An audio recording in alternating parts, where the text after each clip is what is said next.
Good morning, everybody. Let's see if this is working. I don't know. I'm having a little bit of technical difficulties this morning because I'm trying something a little bit different. But let's see if you can jump on to Coffee with a Pastor. Hey, it looks like it's working from my phone. Let me see here. Oh, Jana says hello. Hi, Jana.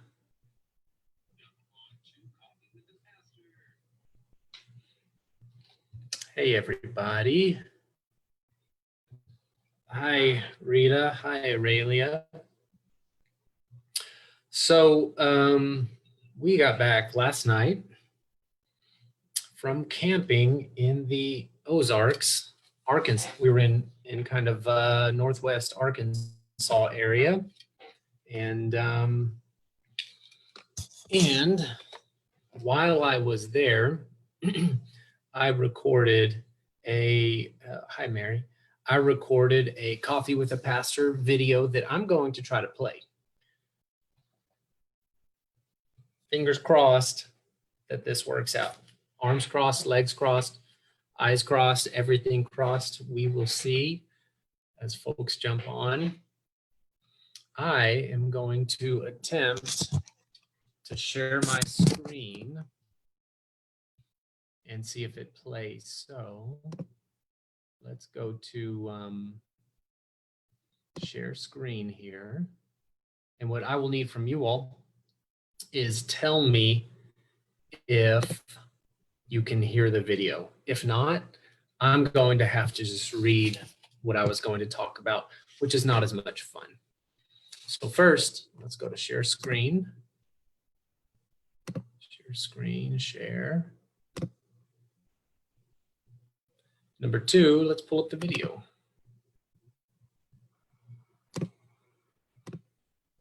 Okay, here goes.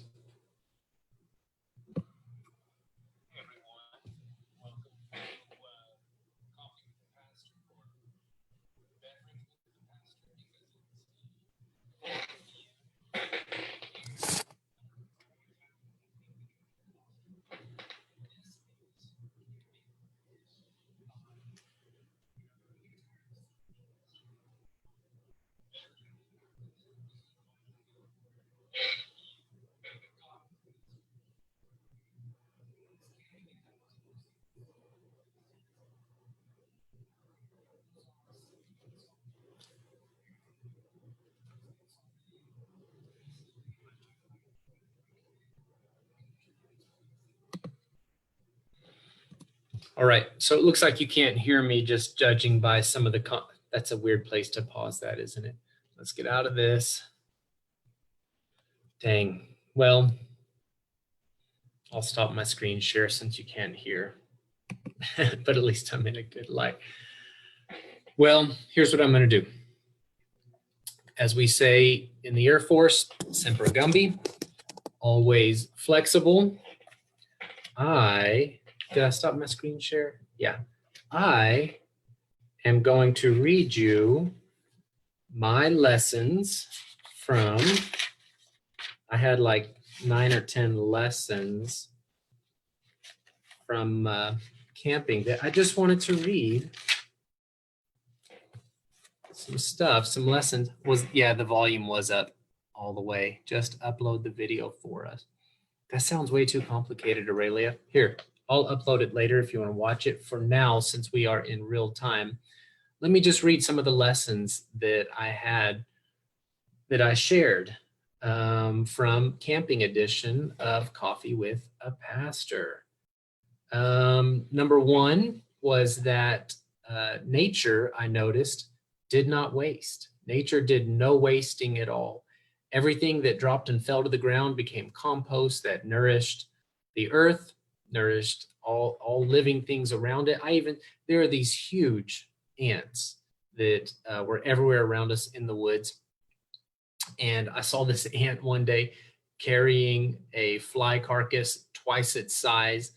And I thought, wow, that little guy or gal ant is not wasting. It is carrying this huge fly carcass back to the mound for them to eat, and it's going to be treated like a king or a queen when it gets there. So good for it. It's not wasting. And I thought maybe there's a lesson there for us not to waste this time that we are living in as well right now. Incredibly challenging times, I will admit that, but I think there are gifts in this time as well. They're just wrapped in really, really funny packages.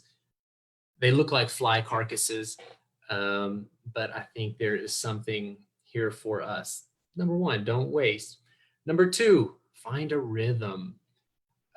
Nature all around us had a rhythm and learned how to live in harmony with that rhythm, in harmony with the sun. So the cicadas at nighttime taught me this lesson. We would watch the sunset. We would go to the overlook. Look at some of our pictures of our trip, and you'll see we were at the overlook for watching the sunset. And as soon as the sun would set, the cicadas would start up, and they were deafening. And they would begin their song, probably looking for a mate. Good for them. And they would begin their nighttime song and just take over the forest. But they lived in a rhythm. Everything lived in a rhythm. And I think the way we live as modern people, we've lost any kind of natural rhythm. We live so unnaturally. You'll hear me talk about, the pastors talk about, social workers in our community talk about boundaries and living within a bounded existence. And part of that is to find some kind of natural rhythm to live by that puts some bookends on how what your day looks like. Aurelia says about the cicadas, they are so loud outside our house each night, the mark of Texas summer. Right. Well, I thought they were loud too, and they are pretty loud. But when we got there on, what was it, last Friday night, it wasn't loud. It was deafening. It was unbearable. I had to shout for Heather to hear me, which is chaos because you get to a camping site at nighttime. Kids are grumpy. Kids are kind of losing their stuff. And I'm trying to set up camp. She's trying to get the kids teeth brushed and all that stuff so we can just put them to sleep and we can take a deep breath. And the cicadas were deafening.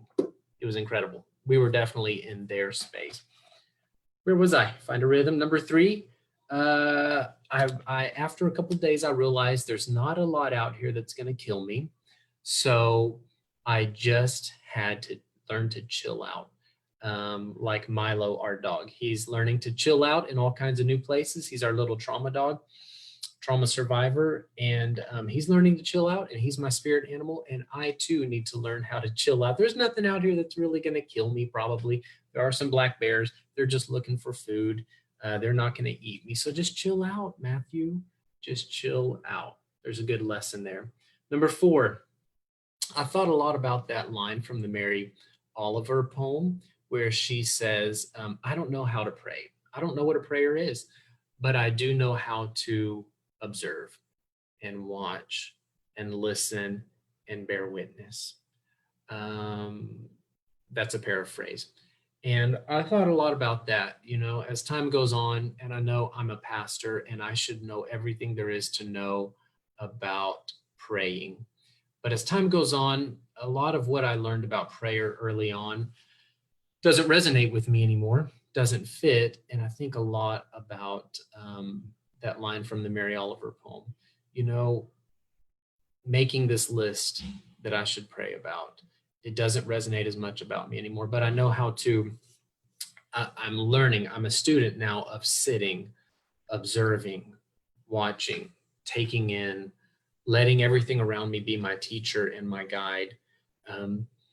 And then from that place, letting some prayers come at some point. I think about the Anne Lamott line where she says the three most important prayers, and really the only three prayers that we need, I could be getting this wrong, are help, thanks, and wow. Help, thanks, and wow. beautiful. It's simple. I need simple. I need horsey ducky. I need to just keep it as simple as possible. But I thought a lot about that as well. And as I am learning to observe, really, I'm finding it's stirring up a lot of gratitude in me more than anything. And it helps me reflect back on the ways that I need to say sorry, the ways that I need to grow, the things that I truly am grateful for. And it helps me also just to chill out. Number 5, I thought a lot about how nature is not something out there. Nature is not something other. I am nature. I am part of nature. You are part of nature. I think about that Martin Buber philosophy, I and thou versus I and it, where he basically makes the point that we create a lot of it's in society. We objectify, we treat other things as objects like nature as something that's separate from us, so that we can take advantage of it. We can manipulate it, we can exploit it. But if we can begin to see nature not as an it, but as a thou, as another living entity, and to go a step further, if we can begin to see nature not as something that's separate from us, but as something that we're part of, and that's part of us, then maybe we won't exploit it, manipulate it, treat it so callously, something that we're so separate from. And like I was saying earlier, I think a lot of our modern life is marked by living this unnatural life. If we could see ourselves as part of nature, maybe we wouldn't live in such unnatural ways where we are so disconnected from nature. Number 6, we don't need a lot, do we? We don't need a lot. Camping always reminds me that I don't need a lot. You know, I need to be able to boil some water to make some coffee in the morning. I would like to have a safe, dry place to lay my head. I needed somewhere to sit down so I can observe. I need some people to relate to. I need some food, but I don't need a lot. And simplicity is one of the ancient Christian disciplines, and not just Christians. I would say all religious and spiritual traditions emphasize simplicity. And camping always reminds me of that discipline of simplicity. And it's not just a discipline, it's a gift, because it helps us return to what's important in life. Number 7, I like raccoons. I don't know how this is a spiritual lesson, maybe it is, but raccoons are intelligent, and I just like it, the way that they use their minds. I like it when they pull one over on humans, and they often do. I left out Milo's, our dog's, food bowl with some food in it, and I would have thought the raccoons would have just eaten the food, but no, they took the whole bowl. And I like to imagine that that like Ariel in The Little Mermaid, who has this treasure trove of human objects in some underwater cave, maybe the raccoons also, they have a treasure trove of stuff that they stole from humans, from stupid humans who leave out these gifts for them. And so the raccoons pulled one over on me and stole Milo's food bowl. But I'm just intrigued by the way that they know how to survive, and they use their intellect. And I just like it that they got me. I like raccoons. Maybe we should be more like raccoons in this world. Let's see, number 9. It's a dinglehopper. Number 9. Oh, that's a reference. Jana says it's a dinglehopper. That's a reference to The Little Mermaid. I forgot. Good job, Jana. Number 9. The trees taught me, they were constantly dropping dead limbs, which I found as a gift for starting a fire, by the way. Side note, in Texas state parks, you're not allowed to pick up dead wood to use as firewood, but in the Arkansas state parks, you are. So point for Arkansas in that way. But, the trees were constantly dropping dead wood. And I think there's a spiritual lesson for us there. What do we need to be dropping that's just dead wood and it's not nourishing? It's not growing little leaves for them. It's not growing little solar panels, which are going to contribute to their health. Um, there are probably relationships that you need to drop that are just dead wood, period. The trees don't feel guilty about it. The trees don't feel bad. The trees don't feel shame about it. They just drop it. They say, you are not contributing to my flourishing in any way. You are not life-giving. This relationship that we have, you are completely dragging me down, branch or limb. So you got to go. And they drop it to the ground, and it eventually becomes composted as it gives its carbon back to the earth, and it takes some nitrogen into itself, and it breaks down, and it nourishes the soil. You have relationships, I'm sure, that need to be dropped. You have practices in your life, habits that need to be dropped, like dead limbs, like the trees do.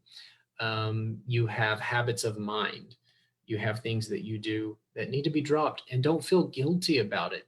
I used to live by some philosophy that said I couldn't end relationships that needed to be ended. I felt guilty about it. And then I realized there's no law that says just because we came from the same family or the same town or the same church at one point, we have to be friends. And so I've learned to drop relationships, habits, practices that need to be dropped so that my life can flourish. And I don't feel guilty about that. Number 8, 9, 10. What? I don't even know what number we're on. I don't know how this is a spiritual lesson. Maybe you all can help me. I don't know. I just know this is a good life lesson. Don't mess around with trailer sway. Load your trailers properly, people. You need to have plenty of weight in front of the axle, or when you leave to go on your camping trip and you get 5 minutes up I-35 and you're up to 70 miles per hour and you're surrounded by other vehicles and trucks and semis, your trailer is going to start swaying and you're going to kill some people. And you're going to, well, at least in your mind, you're afraid of that because you're going to start like pushing the boundaries beyond your own lane. And you're going to see in your mind how this is not really going to stop. And you're going to kill your whole family and you're going to kill everybody around you. So don't mess around with trailer sway, because then you're going to have a panic attack as you're driving up I-35, and you're going to have to practice some mindful breathing. And your partner in the seat beside you isn't going to be thinking what you're thinking. She's just going to see that like you're losing your breath and you're having trouble with your hands not shaking. And the only way to get out of trailer sway, you got a few options. I could be wrong. Obviously, the person that I'm talking about wasn't smart enough to load his trailer properly. This got dark. You've got to speed up to pull that trailer out of its sway. You can't stomp on the brakes. That will create a worse problem. Or you've got to have a trailer that has trailer brakes on it. This person doesn't yet. That'll be an improvement. But anyways, eventually the person I'm talking about in this story, okay, it was me. I did have an actual panic attack on I-35. I've only had now 3 in my life, 2 before this. Now I've had 3 true actual panic attacks, running out of oxygen, full shaking. Don't mess around with trailer sway. Okay, Janice says, have some balance to your life. Yeah, I like that. And with a trailer, you don't just want balance to it. You don't want the front and the back, in front of the axle and behind the axle balanced. You want more weight shifted in front of the axle. You want more. So I'm sure there's a spiritual lesson there. I truly thought, I'm not going to be able to get this trailer sway under control. I'm going to kill my whole family. The trailer's going to roll over and take the van with it and everybody around us, and we're going to be on the 5 o'clock news or whatever. But we survived. We're back. Here we are. I'm sure there's spiritual lessons. Have some balance, lean forward maybe, put more weight forward, have some forward momentum. I don't know. I don't mean to over spiritualize things. I'm just glad that we survived. So these are some of our camping lessons that I'm bringing back from the Ozarks. Overall, my pastoral encouragement is to do things that nourish you. Maybe redistribute heavy loads. Jana says, there you go. I like that. Yeah, read it. And so maybe that means sharing heavy loads with others, whatever it may be. Lean into your strengths. I don't know, something like that. I hope that I have been your a model of self-care for you, in that we took several days away. We in the mountains, we had minimal connection with the outside world. We just practiced self-care. We cultivated relationships with one another. We cultivated play. We cultivated simplicity. We cultivated solitude. I hope you're doing these same things in your life. Take time to take care of yourself, and then bring that back with you.